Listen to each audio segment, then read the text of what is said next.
여러분, 태아 심리학에 대해서 알고 계세요? 들어본 적 있습니까?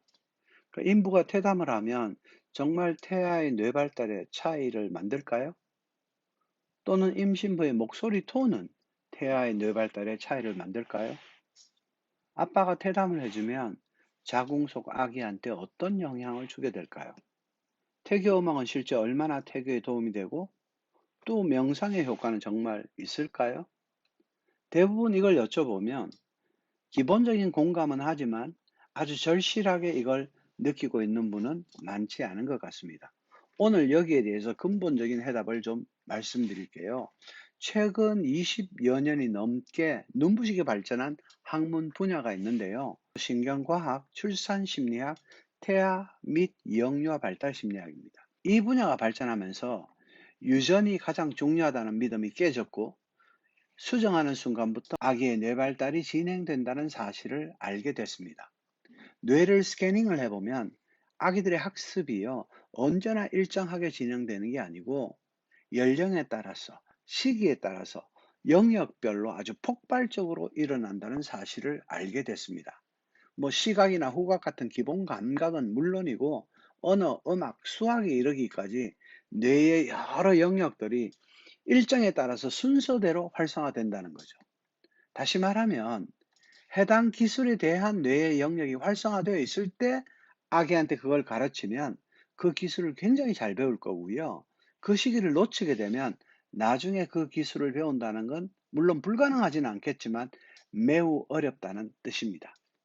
그래서 젠틀버스의 기본 철학이 바로 인생에는 결정적인 시기가 있다. 임신부터 생후 1년입니다. 라고 이 기간을 강조하는 것입니다. 우리의 뇌는 영구적이지 않고요. 언젠가 성장하고 번식도 하고 언젠가는 소멸됩니다. 또 우리 뇌의 중요한 점은 우리 뇌는 호르몬, 신경전달 물질, 폴리펩타이드 같은 생화학적 물질로 둘러싸여 있기 때문에 멀리 떨어져 있는 신체 부위와도 쌍방향 통신을 할 수 있다는 겁니다. 우리의 머리와 발가락이 서로 쌍방향 통신을 할 수 있죠? 발가락을 움직이는 순간 우리의 머리는 즉시 알잖아요. 그래서 임산부는 태아하고도 친밀하게 소통할 수 있고 쌍둥이들도 자궁 속에서 서로 상호 소통을 합니다. 뇌과학의 최신 지견에 따르면 인간의 감정이나 자아 감각은 태어나서 한참 이후가 아니라 태어나기도 전에 훨씬 더 이런 시기에 시작된다는 것을 증명하고 있습니다. 심지어 자극의 조건이 다르면 당연히 결과도 다릅니다. 그래서 우리 눈에 똑같이 보이는 임신부라 하더라도 사랑해서 임신한 경우도 있고 아주 급하게 임신이 된 경우, 원하지 않은 임신을 한 경우, 임신을 하고 좋은 반응을 보인 경우, 임신하고도 특별한 반응을 하지 않은 경우 등등등 각각의 환경에 따라 태아는 당연히 영향을 받습니다. 그러니까 인풋을 받은 대로 뇌의 회로에 등록하고 훗날 반응을 하게 되는 거죠. 자극과 반응, 바로 이 과정을 통해서 뇌가 발달되어 갑니다. 임신부가 몰입해서 태담을 할 때, 아빠의 태담이 엄마도 기분을 좋아지게 만들 때, 엄마가 갓 태어난 아기의 눈을 사랑스럽게 바라볼 때에는 아기의 뇌에서는 사회성과 공감을 위한 좋은 호르몬이 분비되고 사랑의 능력이 아기의 뇌에 프로그래밍 된다고 볼 수 있습니다. 또 출산도요. 수술로 출산하는 경우, 무통분만하는 경우, 자연 출산하는 경우 이런 경우에도 모든 데이터가 다른 만큼 아기는 자신이 경험한 경험을 뇌의 회로에 등록하게 되고 뇌의 구조에 영향을 받게 됩니다. 의식적이건 무의식적이건 우리가 제공하는 모든 생리적 행위가 신경 호르몬 과정으로 전환이 돼서 아기의 뇌와 연결된다는 말입니다. 그러니까 임신부가 느끼고 생각하는 모든 것은 우리가 알코올이나 니코틴과 마찬가지로 신경 호르몬을 통해서 태아한테 전달이 되는 거죠. 특히 아기의 뇌는 몇 년 동안 자궁 내 환경과 양육 관계에 의해서 적절한 신경 전달 물질과 호르몬을 적절한 순서로 계속 만들어낼 수 있도록 조정이 됩니다. 이런 과정을 통해서 평생 동안 이 아이가 갖게 될 뇌의 구조가 결정되는 거죠.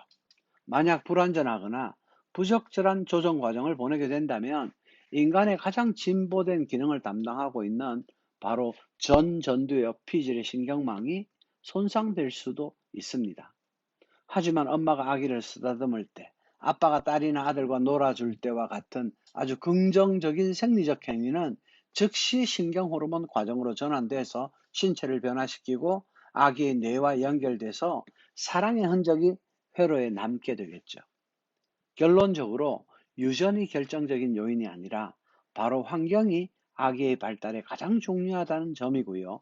아기에겐 자궁이 너무나 중요한 환경이고 출생 후에도 엄마 아빠의 존재 및 행동 전체가 환경이라는 점을 이해하고 이런 관점에서 우리 모두는 임신기에 대해 새로운 결심을 할 필요가 있습니다. 이렇게 말씀드리면 임신기에 가져야 될 엄마의 책임감과 부담감이 좀 커지기도 하죠. 하지만 이걸 올바로 이해하고 행동한다면 내가 조금만 더 도와주면 우리 아기가 엄마나 아빠보다 더 건강하고 더 총명하고 더 풍요로운 삶을 살 수 있겠구나 하고 새로운 기회도 가질 수 있게 된다는 뜻입니다. 신경과학, 출산심리학, 태아발달 심리학에서 배우는 교훈은 우리의 태교, 출산, 육아의 패러다임과 방법을 획기적으로 변화시킬 겁니다. 그렇다면 과연 우리는 언제, 어떻게 해야 성장하는 아기의 두뇌를 조각하는 데 도움이 될 수 있을까요? 소위 사랑하는 마음으로 태아의 프로그래밍을 어떻게 할 수 있을까요? 어떤 자극이 좋을까요? 얼마나 어떻게 태교에 임해야 할까요? 뇌 발달의 결정적 시기를 어떻게 하면 잘 활용할 수 있을까요? 태교, 출산, 육아에 이르기까지 두뇌 발달을 위한 젠틀버스 여행에 많은 성원과 관심을 부탁드립니다.